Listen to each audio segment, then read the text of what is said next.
Kev? Oh my God. You can't meet me today, can you? Man, feeling great. Meat locker. Where's meat locker?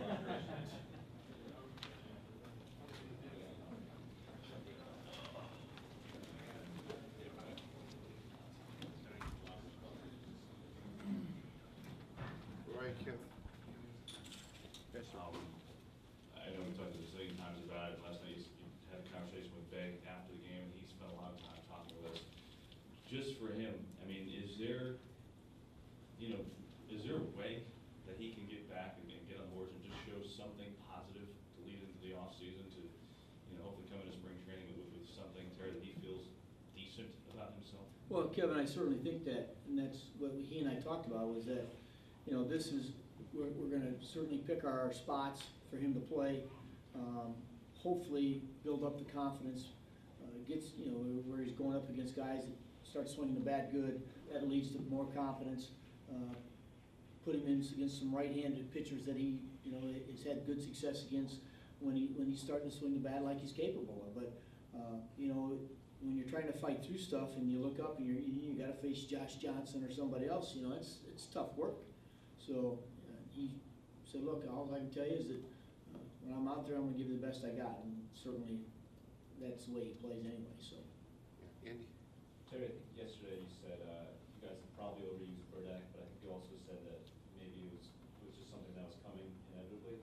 I was wondering in general in baseball if you thought if there was enough attention paid to innings limits and pitch counts and appearance limits for relievers as much as it is for starting pitchers. Well, and it's the game has changed to the point that everybody studies that now. That's the thought about everybody. When you're in the shoes of Tim Burdak, make no mistake about it, we never pitched Tim Burdak if he didn't feel good. Tim Burdak was the one guy that said, yeah, I'm ready to go, and he did it every day. That's what made him special. But there's a lot of things, obviously, everything leads up to when a guy has an injury like that, and it wasn't just Tim's, it could be Chris Young's last year, it could be anything. It's just, it's just through the years, through the wear and tear of what they do, what their jobs are. But believe me, everybody studies it.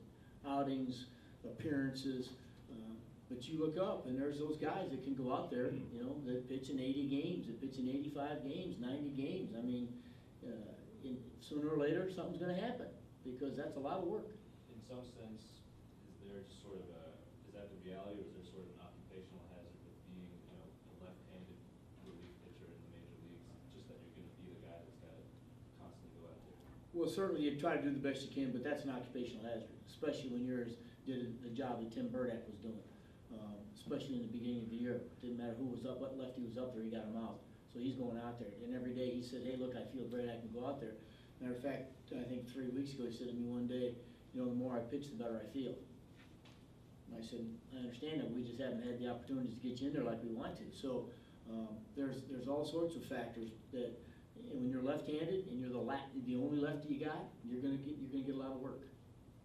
Yeah, Howie.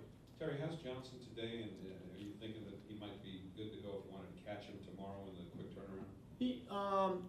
He's fine. We got Josh Johnson tomorrow. I'm probably going to catch Tolley, but he could play last night. How he was, would it have bothered him to hit? Yeah, probably would have. He didn't take BP yesterday. He's better today. Each and every day he'll get better and better. So, but we've got a guy. If something happens, that we know can go catch. So. Yeah. Yes. I'm Bay again.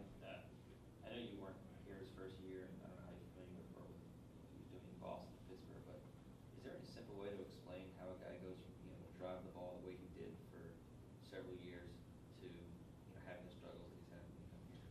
Brian, believe me, I do not have an answer for that. I really don't. Jason doesn't have an answer for that because he feels fine. We watch him on a daily basis hit balls in the upper deck. And it sounds like it might be easy because it's batting practice, but you got to supply the power in batting practice because it's 60 miles an hour as compared to 90 in a game. So we know it's still in there. We've just got to somehow get him again, get the old swing back, that confidence back, that aggressiveness back, and hopefully we'll be able to do it in this new role he's going to be in. Yeah. Yes.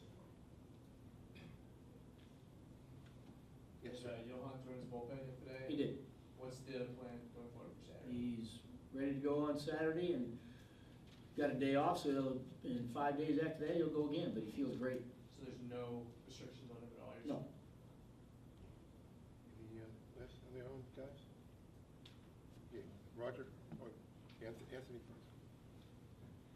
Terry, how do you feel you guys have played on defense this year, and what are some of the goods and the bads in your mind?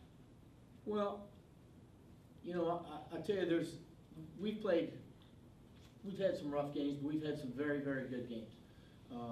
I think the strides that Dan Murphy's made at second base have been unbelievable, especially doing it at this level, at the game speed, which takes place at the major league level, playing a new position.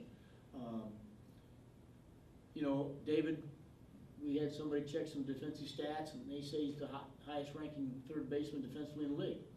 Speaks, you know, volumes. Johan's very, very good. I mean, Ruben's very, very good. You know, Ike's very, very good. You know, I think we've done fine. I really do. You know, I know where we rank in the league, and yeah, there's some balls we probably should have caught that we didn't catch. But you know, when you do play guys out of position, eventually the ball's going to find them at the wrong time. In some instances, but I think for our defensively, we've played okay. Roger? Terry, I know that losing never feels good. Does it feel worse when it happens here? Well, yeah, I mean, in front of your fans, absolutely. I mean, you want to win for them. That's why we take the field each and every night. And you know, you're out there and you want to play good for them. You want to have a good feeling when you come to the ballpark every day. Guys were talking about it the other day about, you know, we got to reclaim that, you know, that fun, that air of confidence when you walk in the clubhouse that you're going to win. You know, I told them one of the last meetings we had, if you find me a game in the last 2 weeks we've been blown out of, find me one. There isn't any. We've been in every game. We just haven't done the little thing to get us over the hump.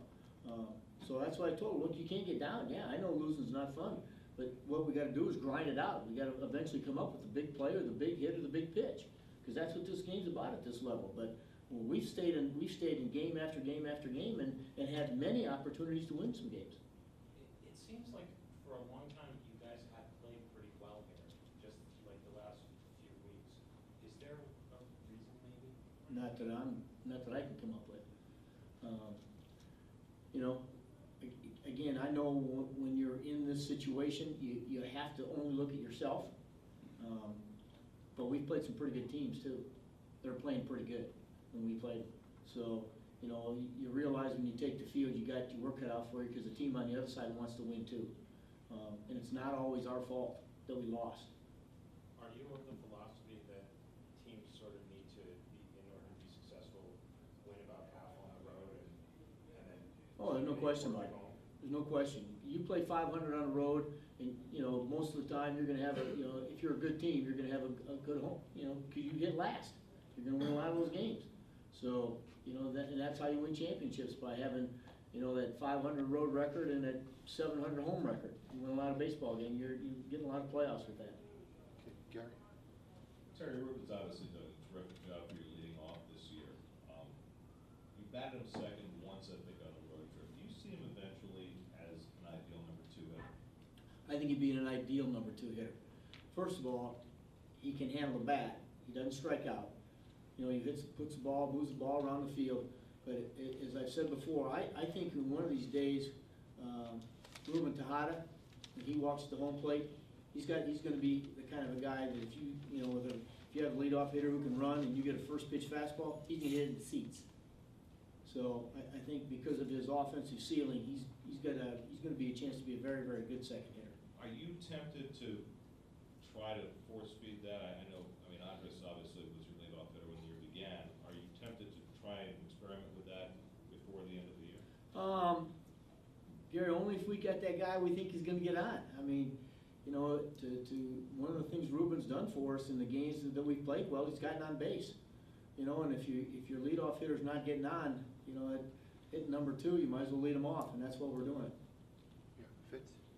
Terry, with Jason getting diminished playing time or whatever, obviously that's going to open up more opportunities for Jordani and Baxter, and you know, Scott's always playing against lefties, but probably some more against righties. Do you have any particular plans about which corner outfield spots to play them in? Do you want to keep things simpler for him because he's been be mostly an infielder, or how do you plan to move them around? Well, I mean, like today, I've got Jordani in left, because Mike's played more right field than he has. In right field, as we've talked to, as you've heard mentioned a lot of times, right field can be a tough position to play. Left field seems like it's a little easier. I talked to Tommy Goodwin, who's played them all, and he thought left field was easier than right field for him. So take a guy who hasn't a lot of experience, and left field's the spot.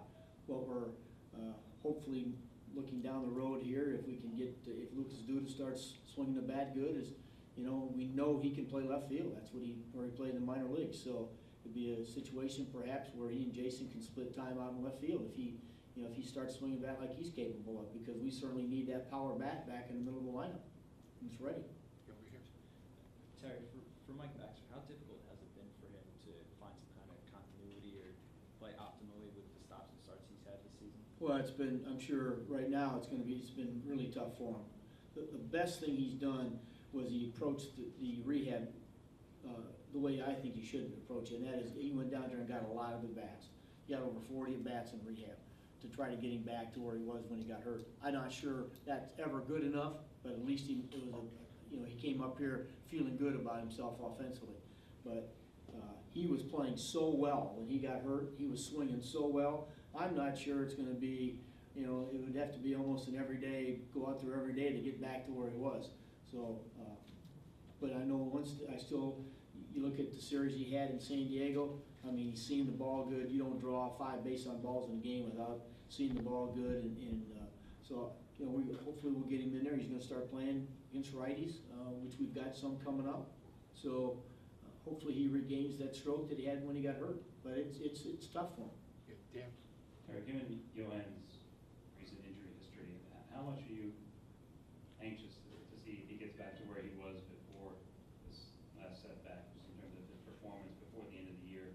And I know how much seriously you took the no-hitter and all that, but do you need to see him get back to where he was before the end of the season so that you don't have to worry about it going into next year? Well, I think it'd be great, I'm very, very confident that, you know, Saturday night we're going to see a good outing out of Johan, because he's feeling so much better about, you know, the way his arm feels, the way his leg feels, the energy he's gotten back. But I think we need to be very cautious, Dan, in the month of September to make sure he goes into the off season feeling good. I mean, what you're saying is exactly right. If that means, you know what, we've got to somehow give him an extra day now and then, figure out a way to do it, we'll do it.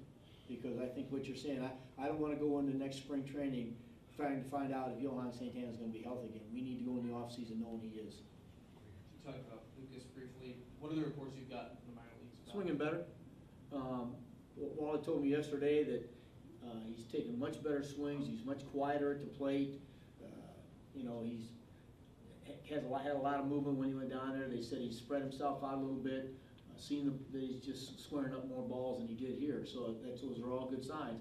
My whole thing was what got Lucas Duda to the major leagues was his ability to drive the ball left center field. You look back at last year when he did damage, he drove the balls to left center and right center field off lefties or righties. And all of a sudden this year it was, I got to pull, I got to hit balls in the seats. So if we can get him back to where he's going to use the field to hit, Lucas Duda is going to be dangerous because he's a good hitter when he does that. 1 or 2 more over here. Terry, the last couple of years, second halves have, you know, been troublesome for the team. Granted, different managers, different players. How important are the next 2 months from changing that personality, and what steps can you take to try and make the second half more positive than the past couple of years? Well, first of all, the second halves are always tough on teams that don't stay healthy, because you end up bringing young players up and playing in the middle of a pennant race against a lot of teams that, you know, are really grinding it out, and puts a lot of pressure on young players. What we're going to try to do this year certainly is get back to play the game the way we did in the first half, and that's with some confidence. And that's with getting the middle of our lineup back intact, doing some damage. You know, we rode David so much in the first half for 2 months that, you know, now he's, you know, still having a good year, but he needs some help. He can't do it himself. And we need those other guys in the middle of that lineup to step up and drive some runs and start, you know, carrying some of the load. And I think if we do that, our second half is going to be fine because we've got the last 2 months, you know, we're going to get Johan back who's going to be healthy. You know, the rest of our RA's pitching very, very well again. We got Frankie back in the bullpen, that's changing the dynamics of the bullpen. What we've gotta do is we've just gotta start scoring some runs to give our pitchers something to work with. All right, good. Any last questions, guys? Lane, we're good? Okay, thank you.